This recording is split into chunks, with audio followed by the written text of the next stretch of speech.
January 16th, 2025. Prayer and Knowledge, the Breath and Nourishment of the Soul by Reverend Pablo Martin. Dear brothers, our little school, which is simultaneously immense, is the school of the divine will. In this school, the only teacher, Jesus Christ, along with his mother and through his little daughter, Luisa, teaches us, forms us, and transforms us little by little to make us his great inheritance, his kingdom, which will be prepared to finally receive him as king in his great triumph, thereby transforming the face of the earth. This is why we have spoken of 4 things that we as creatures owe to God: to recognize who he is and what we are, and thus 1, adoration; 2, giving him honor and glory, praise and blessing; 3, gratitude; and 4, love. And all of this in the divine will, along with Jesus Christ, in our own name and on behalf of all creatures. Adoration means acknowledging that we belong to God, our total dependence on him, his full right over us, and adhering to him, to his will, with full awareness and will, and with all delight. True adoration becomes contemplation and love that transforms us. It must be an encounter with Jesus, who is especially present in the Eucharist. He is the way, the truth, and the life, and no one comes to the Father except through him. John 14:6. The way signifies faith and invites us to walk it with trust, perseverance, and the desire to reach the true destination, the Father, an end not yet seen, the object of our hope, awaiting us beyond the horizon. A clear, precise, straight way, without ambiguities or confusion, because truth is like this: firm, unchanging, and whoever alters it steps outside the true church and salvation.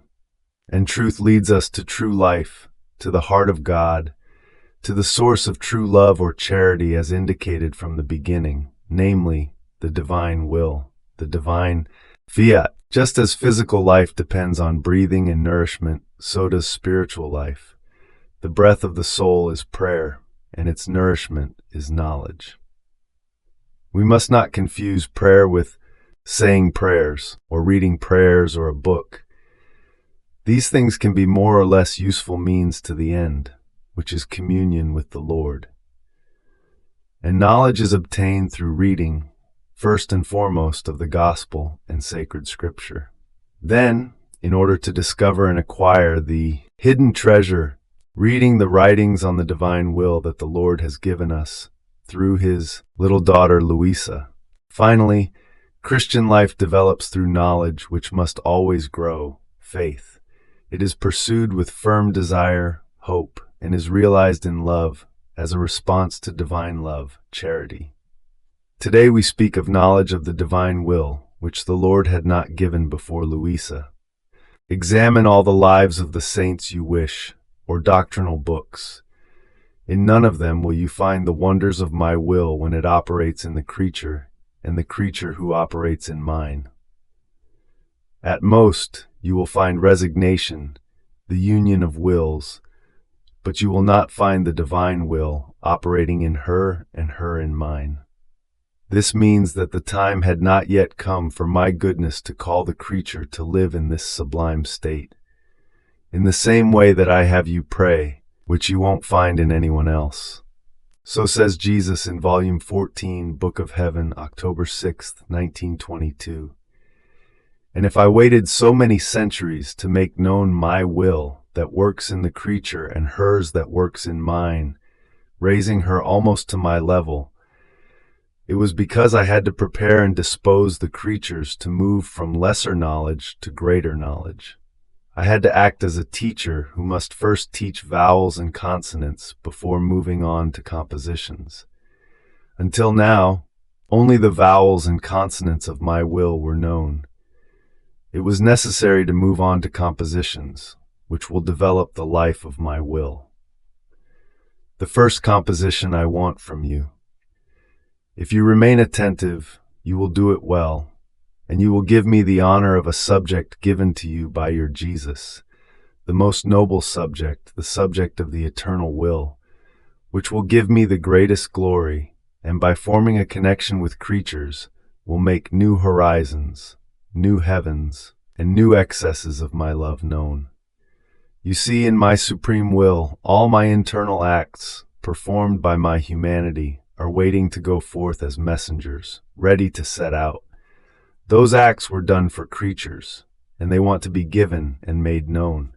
Not being given, they feel imprisoned and plead, beg that my will makes them known, so they can bestow the good they contain. Book of Heaven, October 19th, 1922. Ah, my daughter, do you still not want to be convinced that the more one knows, the more one gains in light, grace, and a variety of values? There have certainly been saints who have always done my will, but they drew from my will only in the measure that they knew it. They understood that doing my will was the greatest act, the one that gave me the most honor and led to sanctification, and so they performed it with that intention and received accordingly, because there is no holiness without my will, and no good, great or small, can come about without it. You must know that what my will was, is, and will be, has not changed at all. But to the extent that it reveals itself, it manifests the variety of its colors, effects, and value. And not only does it make itself known, but it also grants the soul the variety of its colors, effects, and values. For otherwise, why reveal them? My will has acted like a great lord, who displays his vast and sumptuous palace. To the first he showed the way to the palace, to the second the door, to the third the staircase, to the fourth the first rooms, and to the last he opened all the rooms, making them the owners and granting them all the goods found there. Thus the first took the goods on the way, the second those at the door, superior to those on the way, the third those on the staircase, the fourth those in the first rooms, where there are more goods and greater security, and the last received the goods of the entire palace. So my will has done. It had to reveal the way, the door, the staircase, and the first rooms in order to move on to all the immensity of my will and show the great goods that lie within it, and how the creature, operating within these goods contained in my will, takes on the variety of its colors, its immensity, holiness, and power, and all that I do. By making it known, I give an imprint in the soul the divine quality that I reveal. Book of Heaven, November 6th, 1922. My daughter, my will is the beginning, middle, and end of every virtue. Without the seed of my will, one cannot call a virtue true. It is like the seed of the plant. After it has taken root in the ground, the deeper the roots grow, the higher the tree grows that the seed contains. So first comes the seed, which forms the roots. The roots have the strength to break free from the ground, and as they deepen, they produce branches that grow so tall that they form a beautiful crown, the glory of the tree, that, producing abundant fruits, becomes the benefit and glory of the one who planted it. This is the image of my church.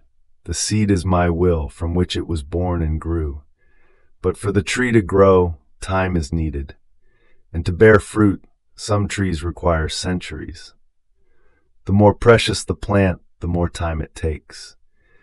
So it is with the tree of my will. Being the most precious, the noblest, divine, and highest, it needed time to grow and to make its fruits known. Thus, the church has known the seed, and there is no holiness without it. Then it has known the branches, but always surrounding this tree. Now it must know the fruits in order to nourish itself and enjoy them. And this will be my full glory and crown, and the crown of all virtues and of the entire church. Now, why are you surprised that instead of revealing the fruits of my will earlier, I am revealing them to you after so many centuries? If the tree had not yet formed, how could I reveal its fruits? All things are like this. If a king is to be made, he is not crowned before the kingdom, the army, the ministers, and the palace are formed. He is crowned last.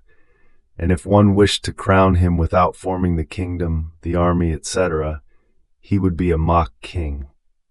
Now my will was to be the crown of everything, and the fulfillment of my glory on the part of the creature, because only in my will can I say, everything is fulfilled.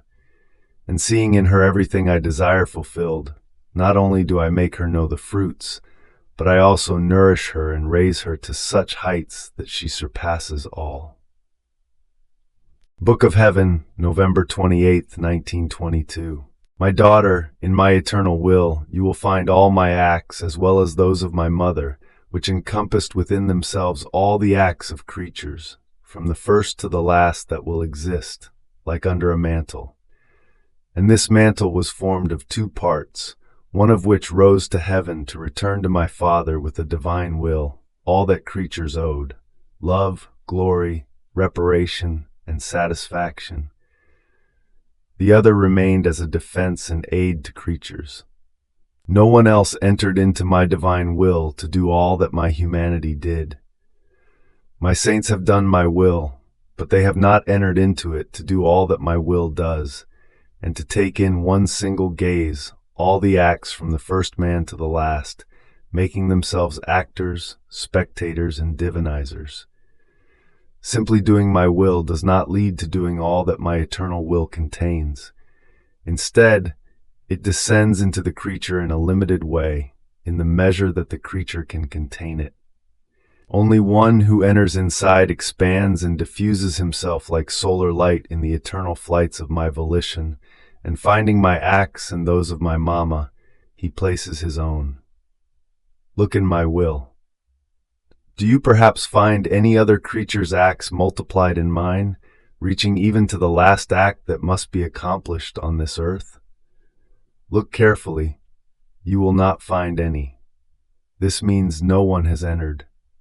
It was reserved only to open the doors of my eternal will to my little daughter, so as to unite her acts to mine and those of my mother, making all our acts triple before the Supreme Majesty in favor of creatures. Now, having opened the doors, others may enter, provided they are disposed to such a great good. Book of Heaven, January 24th, 1923. This knowledge is the discovery of the hidden treasure in a field, which the Lord offers us as His greatest gift. Glory be to the Father, and to the Son, and to the Holy Spirit, as it was in the beginning, is now, and ever shall be, world without end. Amen.